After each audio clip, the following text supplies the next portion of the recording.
Денеска во просториите на општина Брвеница се одржа втората седница на Советот. На дневниот ред во состав на оваа седница се најдоа 7 точки, меѓу кои поважни беа точките за разгледување и усвојување на предлог одлука за формирање на Комисија за општествени дејности, Комисија за финансии, буџет и локален економски развој, Комисија за статут и прописи и Комисија за урбанизам, комунални дејности и заштита на животната средина. Значи, едната точка беше формирање на комисиите кои ќе работат во општината Брвеница и втората точка беше делегирање на представници од општината во основните училишта на нашава општина.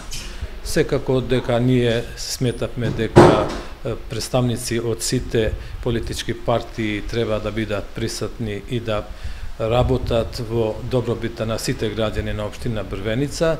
Се согласивме дека представниците кои ќе бидат избирани во тие комисии да бидат професионално обучени и да се занимаваат во делот кои се тие професионално или имат можност да работат за добробита на сите граѓани во нашата општина. Инаку новиот совет на општина Брвеница брои вкупно 15 советници, од кои 5 се од ВМРО-ДПМН, по 3 советници имаат ДУИ и Алијанса за албанците, додека пак по 2 советника имаат СДСМ и БЕСА.